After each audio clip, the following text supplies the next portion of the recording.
Good morning, everyone. This is Father Nate, missionary priest in Italy, and thanks for joining us today, October 2nd, on No Greater Delight, our podcast on Marian feasts and Marian meditations. Well, today there are many things we are celebrating. We'll start off with what the Abbot Orsini tells us. He says they celebrate Our Lady of the Assumption, also known as the La Vergine Assunta in Italian. It makes reference to a great number of places. Principally, they say a painting by Carlo Maratta. There's statues of it, the chapel in the Abbey of Monte Cassino. She's also the patroness of the Acadian and Cajun people, of the church in Tobago, also the city of Asuncion in Paraguay, and of numerous other schools, churches, and the Assumptionist religious order. Again, we actually celebrate the Assumption on August 15th. Perhaps the reason for this, as the Abbot Orsini points out, is that they celebrate Our Lady of the Assumption in Naples, in a church built by the Canonesses Regular of St. Augustine, out of gratitude for the favor which the Mother of God did them by warning them to leave a house which fell down as soon as they were gone out of it. Right, so that's a story the Abbot Orsini reports to us. So that might be part of the reason why this tradition is so spread. Even in the old liturgical calendar, it's not, the Assumption is not today. So be that as it may. Likewise, sources also tell us that they celebrate Our Lady of Africa, which is a shrine in Algeria, which is placed on above the city of Algeria in Algeria, with a beautiful view of the Mediterranean Sea. It was begun in 1858 and consecrated by Cardinal Lavigier in 1872. The actual feast day is April 30th. I'm assuming why some people mention it today, that's probably when the consecration took place. We have a very interesting devotion today as well. In Krakow, in Poland, they celebrate the Matka Różańcowa. So what does this refer to? Well, in the Dominican Basilica of the Trinity in Krakow, there's a large chapel dedicated to the Mother of God of the Rosary. The icon on its main altar, as you might have guessed, was crowned on October 2nd, 1921, and it's a copy of the Salus Populi Romani, the health of the Roman people, which is the Church of St. Mary of the Snows in Rome, which, as you recall, it's also known as St. Mary Major. This is the icon that Pope Gregory the Great carried in procession to end the plague of 597, right? During the Battle of Lepanto, when the ships of a coalition of Christian countries routed the Turkish navy off of Greece, Pope Pius V prayed the rosary with a large group of faithful before the Roman icon, and thus the old image became associated with the newer devotion of the rosary and was saving Europe from Ottoman rule. From that result, churches throughout Europe were dedicated to the Our Lady of the Snows, and copies of that Salus Populi Romani icon proliferated. So one of the Polish cardinals, brought such a copy from Rome to Krakow in 1600. The image played a part in the Polish Lepanto in 1621, when at Koitin in Ukraine, which was then Kochim in Poland, an allied force of Poles, Lithuanians, and Ukrainians faced a Turkish army twice its size. On October 3rd, the Polish Bishop of Krakow led an hours-long rosary procession with the icon. The entire population joined in. When the Turks gave up their attack and signed a treaty, Our Lady of Rosary gained another victory. Her feast is celebrated in Krakow on the first Sunday of October in recognition of this event. And then, last but not least, they also celebrate Our Lady of the Island in Manorville, Long Island, New York.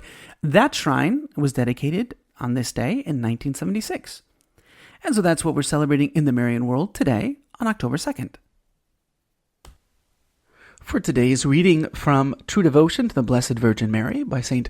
Louis de Montfort, we continue with Part 1 on devotion to Our Blessed Lady in general, Section 2, Discernment of the True Devotion to Our Blessed Lady, 5 fundamental truths presupposed, and now, again, we continue with this second truth.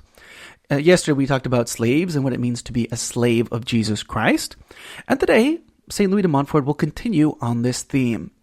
We continue with point 73. Having premised this, I say that we ought to be to Jesus Christ and to serve him not only as mercenary servants, but as loving slaves, who, by an effect of great love, give themselves up to serve him in the quality of slaves, for the simple honor of belonging to him. Before baptism, we were slaves of the devil. Baptism has made us the slaves of Jesus Christ. Christians must needs be either the slaves of the devil or the slaves of Jesus Christ. Point 74.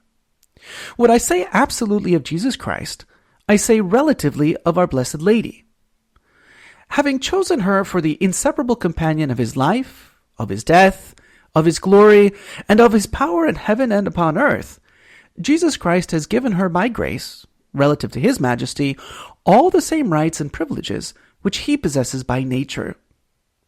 Quid Deo convenit per naturam, Maria convenit per gratiam. All that is fitted to God by nature is fitting to Mary by grace. All that is fitting to God by nature is fitting to Mary by grace. Thus say the saints. So that, according to them, Mary and Jesus, having but the same will and the same power, the two have the same subjects, servants and slaves. Point 75. We may, therefore, following the sentiments of the saints and of the great men, call ourselves and make ourselves the loving slaves of the Most Holy Virgin, in order to be that by that very means the more perfectly the slaves of Jesus Christ. Our Blessed Lady is the means our Lord made use of to come to us. She is also the means which we must make use of to go to him. For she is not like all the rest of creatures, who, if we should attach ourselves to them, might rather draw us away from God than draw us near him. The strongest inclination of Mary is to unite us to Jesus Christ, her Son. And the strongest inclination of the Son is that we should come to him by his Holy Mother. It is to honor and please him, just as it would be to do honor and pleasure to a king, to become more perfectly his subject and his slave by making ourselves the slaves of the Queen. It is on this account that the Holy Fathers, and Saint Bonaventure after them, said that Our Lady was the way to go to our Lord. Via vienende ad Christum est appropriginare ad illam.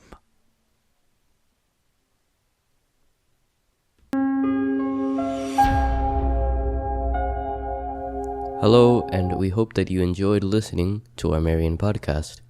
In the spirit of Saint Bernard of Clairvaux, we say to you that there is no greater delight than to spread the devotion of Our Lady.